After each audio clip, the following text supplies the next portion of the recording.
Jadi kalau ada orang bikin isu tentang kiamat, gak usah didengar. Ya, kiamat terjadi tanggal sekian, bulan sekian, tahun sekian. Wah, kasihan masyarakat.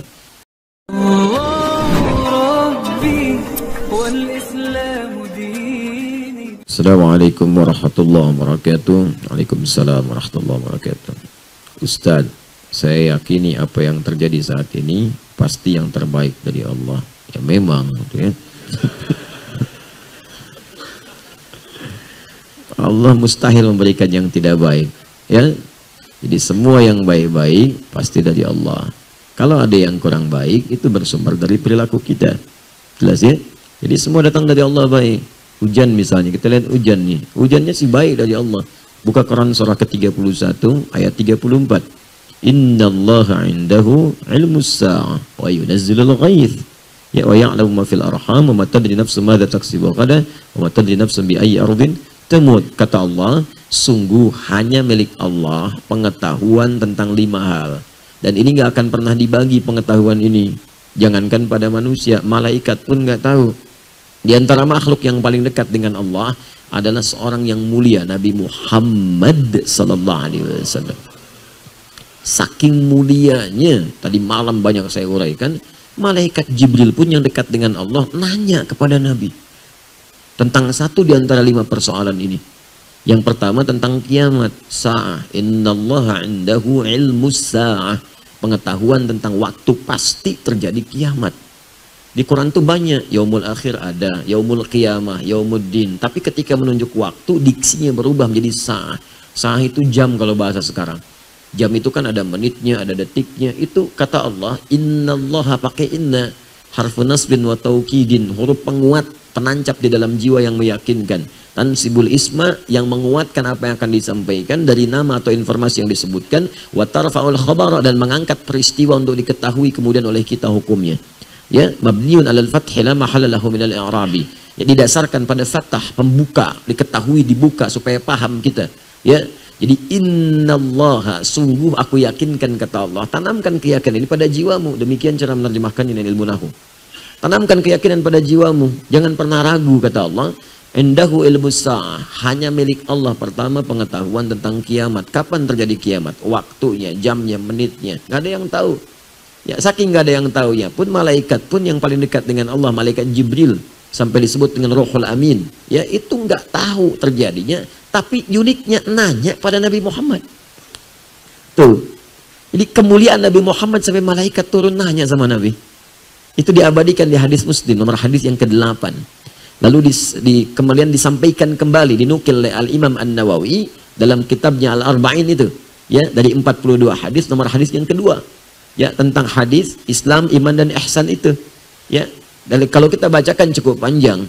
Ya, an Abi Hafsin Umar bin Khattab radhiyallahu taala anhu qala bainama nahnu julusun inda Rasulillah sallallahu alaihi wasallam ittala alaina rajulun shadidu bayadi thiyabi shadidu sawadi sa'ri la yura alaihi atharu safari wa la ya'rifu minna ahadun fajalasa ila an-nabi sallallahu alaihi wasallam. Ya, kemudian apa? Fa asada rukbatayhi ila rukbatayhi wa dhaka fa ila fakhidhihi fa qala ya Muhammadun akhbirni anil Islam.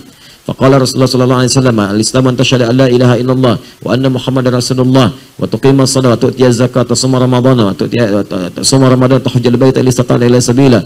Qala sadaqta. Ya, fa wajibna yas'aluhu fa yusaddiquhu. Fa akhbirna 'anil iman, fa akhbirna 'anil ihsan. Terakhir kemudian bertanya tentang kiamat. Ya, datang seorang laki-laki kepada Nabi sallallahu alaihi wasallam. Ya, tiba-tiba orang ini tidak kelihatan dari mana datangnya. Bagus putih bajunya, tersisir rapi rambutnya. Datang kepada Nabi, tiba-tiba mengambil saf terdepan sampai lututnya berhadapan dengan lutut Nabi SAW. Nah, ini adab dalam menuntut ilmu. Malaikat Jibril menyamar jadi seorang penuntut ilmu, datang kepada Nabi di antara halaqah Nabi SAW. Kalau mau datang kepada majlis ilmu, pakai pakaian yang bagus. Malaikat nyamar mau datang ke majlis ilmu, datang pakai baju yang bagus. Anda malaikat bukan datang majlis ilmu pakai kaos oblong. Ya, datang yang bagus, pakai yang baik. Kemudian datang ambil saf paling depan. Saf paling depan itu fokusnya tinggi, mic-nya mati, kedengaran tetap. Fokus tinggi. Ya, mau ngantuk tahan-tahan, saf depan. Ya, ya, mau bikin status susah, mau selfie malu, dia. Kalau Anda ngambil posisi yang strategis hanya untuk urusan dunianya, memang dapat juga, cuman fokusnya nggak akan maksimal. Ya, posisi terbaik nih dekat tembok.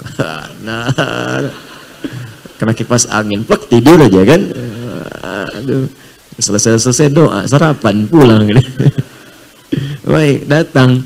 Kemudian bertanya pada Nabi tentang perkara Islam, iman, ihsan. Setelah itu nanya mata sa'ah. Sa'ah kalimatnya. Kapan waktu tepatnya terjadi kiamat? Nanya. Kata Nabi, mal mas'ulu anha bi'alama minas sa'il. Yang ditanya tidak lebih tahu daripada yang bertanya. Anda kan lebih dekat dengan Allah. Tanya saya, kan? Baik. Nah, ini gambaran untuk juga dalam ilmu hadis ada yang menjelaskan supaya ini disampaikan kalimat dari Nabi menunjukkan asal sanad informasinya. Ini menunjukkan Nabi nggak ngarang-ngarang sendiri. Bersumber dari Allah lewat malaikat yang membawa pesan.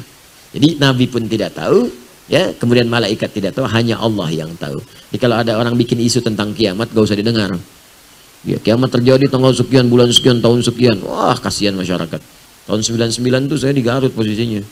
Ada yang bikin isu kiamat terjadi tanggal 9, bulan 9, tahun 99. Itu sebagian pasar sepi. Toko tutup. Nggak kejadian. Nggak kejadian. Begitu nggak terjadi, ada isu diundur tahun 2012. Tanggal 12 bulan 12 tahun 2012 nggak kejadian juga, nggak akan ada isu-isu itu benarnya, nggak akan ada benarnya, hanya Allah yang jamin. Kedua, ghaith, ya ghaith hak Allah, hanya Allah yang tahu tentang kepastian pengaturan cuaca, termasuk hujan. Di sini disebut ghaith. Makanya tidak ada kepastian cuaca, yang ada perkiraan cuaca, karena tidak diatur oleh Allah. Tapi yang paling menarik, pertama menggunakan kalimat yunazzil, bukan yunzil. Kalau yunzil, rata semua. Wa yunzilul ghais, hujan semua. Begitu hujan, semuka bumi hujan, banjir jadi laut semua. Ya. Yunazzil bertahap, diatur. Ya, makanya unik hujan itu, Masya Allah. Sebelah sini hujan, sananya enggak. Ya, saya pernah di Tripoli waktu lagi jalan, hujan, boom, gerak dikit. Di sini enggak, sini hujan. Jadi kita tuh lihatin, ya Allah, Akbar. Allah, Masya Allah. Di sini enggak, situ hujan. Batas saja begini. Ini enggak, situ hujan. Ya, pernah ada kejadian tuh di salah satu di Indonesia, wilayah Depok. Di rumah dia aja yang hujan, yang lain enggak. Lihat begini aja, rumah dia hujan, yang lain enggak. Ya, ada pernah kejadian begitu. Ya, kemudian ada yang rintik-rintik, ada yang deras, ya, ada yang biasa-biasa. Tapi menggunakan ghaith. Ghaith itu segala yang mengandung manfaat. Kalau kita ingin meminta manfaatnya, tambahkan ista dalam ilmu nahwu. Jadi istighatha.